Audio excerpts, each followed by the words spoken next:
አሁን ደግሞ 180 ምናምን ሰው በአንዲት ወር ውስጥ የሁሉ ህዝብ እኮ ከራያ ውስጥ ሆኖ ይወጣ ያለው የሚገርማቸው ወጣታችን አለቀ። እግዚአብሔር ወጣቱ አለቀ። ማርያም አስታስቡት። ቢያንስ እኮ በዚህ 2 ወር ውስጥ እንኳን እኮ ስንት ወጣት ነው ያለቀው? አስቡት እስኪ። ባለፈው 181 ሰው አሁን ደግሞ 180 ምናምን ሰው በአንዲት ወር ውስጥ የሁሉ ህዝብ እኮ ከራያ ውስጥ ሆኖ ይወጣ ያለው የሚገርማቸው ይህ ሁሉ ወጣት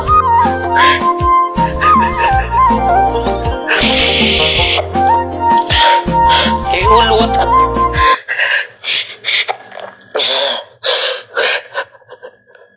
እኮ በዚህ 2 ወር ውስጥ እንኳን እኮ ስንት ወጣት ነው ያለቀው? አስቡት እስኪ። ባለፈው 181 ሰው አሁን ደግሞ 180 ምናምን ሰው በአንዲት ወር ውስጥ የሁሉ ህዝብ እኮ ከራያ ውስጥ እኮ ነው ይወጣ ያለው የሚገርማቸው ይሄ ሁሉ ወጣት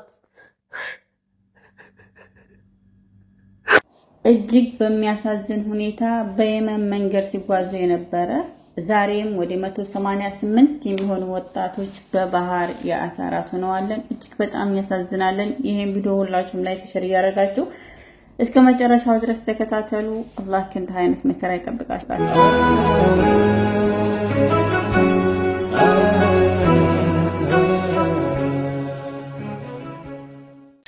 እናት አባቱን ሳይናገር የወሰደውን ከቤት ያስወጣው ደላላ እንኳን ሳያቅ ዝም ብሎ በዋለበት ለከብት እረኝነት በወጣበት አስጠፍተው የወሰዷቸው ስንት ልጆች ይኖራሉ?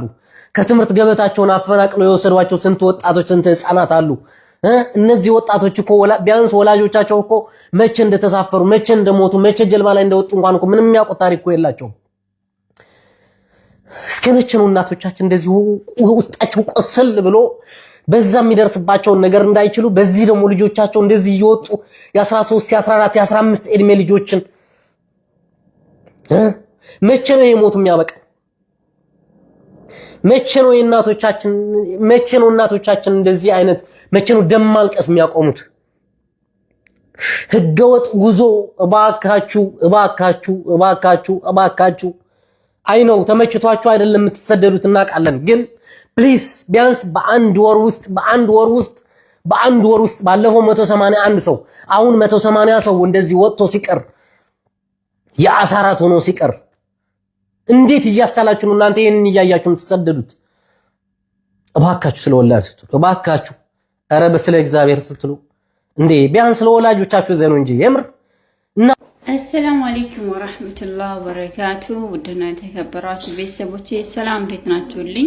እጅግ በጣም በሚያሳዝን ሁኔታ ወንድሞቻችን በባህር እየተጓዙ ህይወታቸውን እያጡ ይገኛሉ። እንግዲህ ትላንት ማታ ነበር ይሄን ቪዲዮ የሰራሁት፣ መልቀቅ አልቻልኩም። ፍሬክስ ሀበሻዊ ገብቶ 180 ኢትዮጵያዊ በባህር እየተጓዙ የመን አካባቢ ላይ ህይወታቸው እንዳለፈ እንደዚሁም ደግሞ እጅጉን በጣም በሚያሳዝን ሁኔታ ዛሬ ላይ አባት እናት የልጆቻቸውን አስክሬን ላኩልን፣ ልጆቻችንን እንኳን ብናጣ አስክሬናቸውን አንጣ እያሉ ይገኛሉ። በጣም የሚያሳዝነው ነገር ይህን እየሰማችሁ ይህን እያያችሁ በባህር መልሳችሁ የምትመጡ ሰዎች ሁለተኛ ተይዛችሁ እስር ቤት ቆይታችሁ ረጅሙን ሰዓት በእስር ቤት አሳልፋችሁ ደግማችሁ በባህር መታችሁ ራሳችሁን ለእንደዚህ አይነት መከራ ማጋለጥ እጅግ በጣም ያሳዝናለን።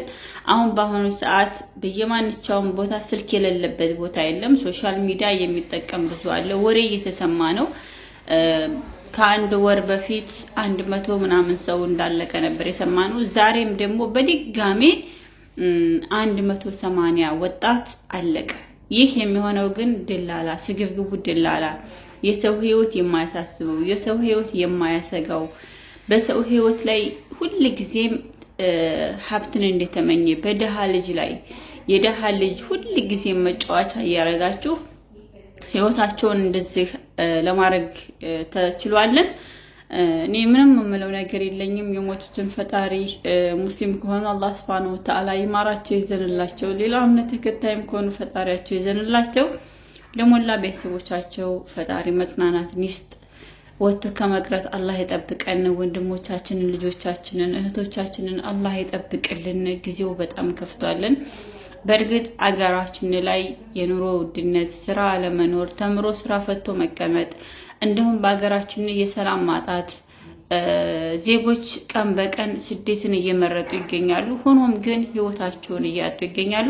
አንድ አባት እንደዚሁ ብሬክስ ሀበሻዊ ልጁ በባህር ሄዳ የባህር ገንዘብ ፈልጎ ልጁ በባህር መሪያን ሳያቅ በየመን ተደውሎ እንደገባችለት በመቀጠል በድጋሚ ተደውሎ በደነገጡበት እንዴት ገባች የጠፋ ድምጿን በሰሙበት በተደሱበት ሰዓት የገባችበት የየመን መንገድ ሲያስጨንቃቸውም የነበረው አባት ልጃቸውን ስላጡ መልሰው ወደ የመን አባት ተጉዘው ዛሬ የስክሪን ማስገቢያ ባካቸው እያሉ ይገኛሉ።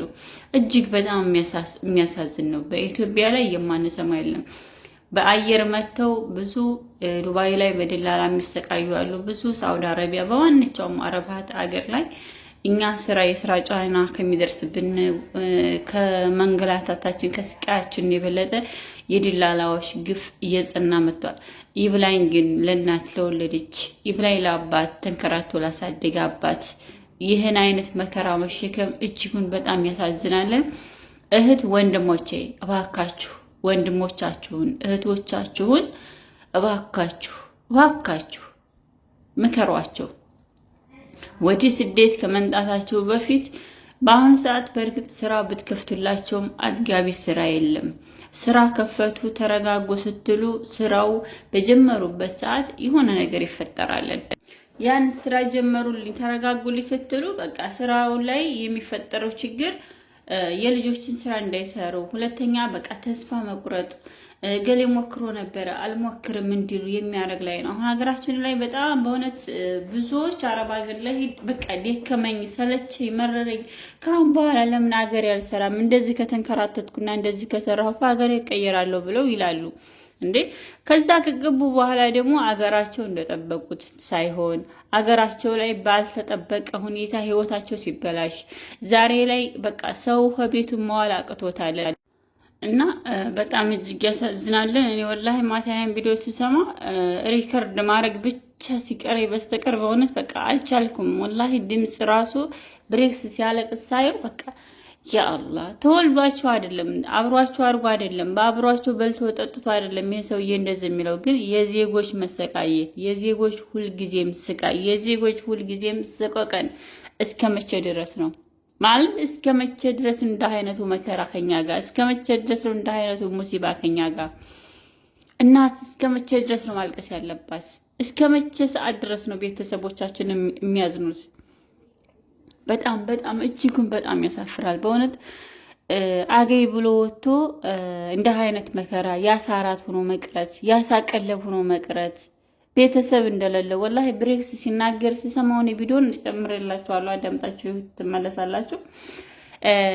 በጣም የሚያሳዝነው ነገር አስክሬናቸው ለምን እንደሚፈለግ አላውቅም። እናንተ መሞታቸው አይደለም የሚያሳዝነው፣ አስክሬናችን ሞተን እኛ እንፈልጋለን አስክሬናችን። ያን አስክሬን ላለመስጠት የድሮ አስክሬን ነው ወላሂ። በሳውዲ አረቢያ የኛ አስክሬን ነው የሞላው፣ በዱባይ የኛ አስክሬን ነው የሞላው። በማንኛውም ቦታ ሄዳችሁ የሀበሻ አስክሬን ነው የበዛው። በማንኛውም ቦታ ሄዳችሁ አስክሬን ነው የበዛው። እጅጉን በጣም የሚያሳዝን ጉዳይ፣ እጅጉን በጣም ልብ የሚሰብር በቃ በየሄድንበት ደመከል በሆነ መቅረት፣ በየሄድንበት የማንፈልግ ሰዎች መሆን፣ የሚፈልገን ማጣታችን። እኔ አንዳንድ ጊዜ ይሄ አሁን ከመንግስት ብቻ አይደለም ችግሩ፣ ከህዝብም ችግር ነው። እንደ አይነቶችን ደላላዎችን ለምንድን ነው አሳልፋችሁ የማትሰጡት? እንደ አይነት መጥፎ ደላላዎችን እያወቃችሁ ማንቸ በሆነ ሳውዲ አረቢያ ላይ ቁጭ ያላችሁ ደላላ እየተቀበላችሁ እንደዚህ በእምታመጡ ሰዎች፣ የሰው ልጅ ደብቃችሁ ሰርቃችሁ የምታመጡ ሰዎች፣ በእውነት ይሄን ነገር እያያችሁ ምን አይነት ልቦና ነው? ምን አይነት እርፈት እንጀራ ነው የምትበሉት? ምን አይነት የሰላም እንቅልፍ ነው የምተኙት? ምን አይነት ሰላም ያለው እንቅልፍ ነው የምተኙት? እንደዛ አድርጋችሁ የሰው ልጅ ህይወት እያበላሻችሁ፣ እንዳርጋችሁ የሰውን ህይወት እንደዚህ እያረጋችሁ እያያችሁ ነው። የመን ላይ ካሁን በፊት 100 ምናምን ህዝብ አልቋለን። ዛሬ በድጋሚ እነዚህን ሰዎች አንጥታችሁ እንደዚህ ስታረጓቸው፣ አንተ ሳዑዲ አረቢያ ቁጭ ብለህ ሙከየፍ ስር ላይ ሰርተህ ትከፍላለህ ብለህ በደላላ ተስማምተህ የምታመጣ ሰውዬ፣ እውነት ምን አይነት እንቅልፍ ነው የምተኙት እናንተ? ምን አይነት ሰላም ያለው እንቅልፍ ነው የምተኙት? መቼ ነው በቃ ለዜጎቻችሁ የምትጨነቁት? ሁልጊዜም እንዳስለቀሳችሁ፣ ሁልጊዜም ሰውን እንደበደላችሁ፣ ሁልጊዜም ሰው ሁልጊዜም ሰዎችን እንደፈተናችሁ፣ ሁልጊዜም በሰው ህይወት ላይ እንደጨፈራችሁ በጣም የሚያሳዝን ነው እኮ በእውነት አንዳንድ ጊዜ አላቅም ሀቂቃ። እስከ መቼ ድረስ ነው የሰው ልጅ ህይወት እንደዚህ ተቀጥፎ የሚኖረው? እስከ መቼ ድረስ ነው የሰው ልጅ ህይወት እንደዚህ ተበላሽቶ የሚኖረው? እስከ መቼ ድረስ ነው የሰው ልጅ ያሳራቱ ነው የሚቀረው? እስከ መቼ በቃ በዛም ስትሄዱ ሞት ነው፣ በዛም ስትሄዱ ሞት ነው፣ በዛም ስትሄዱ ሞት፣ በዛም ሞተ፣ በቃ ሞተ። ብቻ ለኛ አዲስ እንትን ነው፣ አዲስ ርዕስ ቪዲዮ መስሪያ ነው፣ አዲስ ነገር ነው፣ አዲስ አጀንዳ ነው። መቆም ያለበት እንዴት ነው? መቆም ያለበት እንዴት ነው? እንዴት ነው የሰውን ህይወት ሁልጊዜ እንደዛ አድርጋችሁ የምትኖሩት?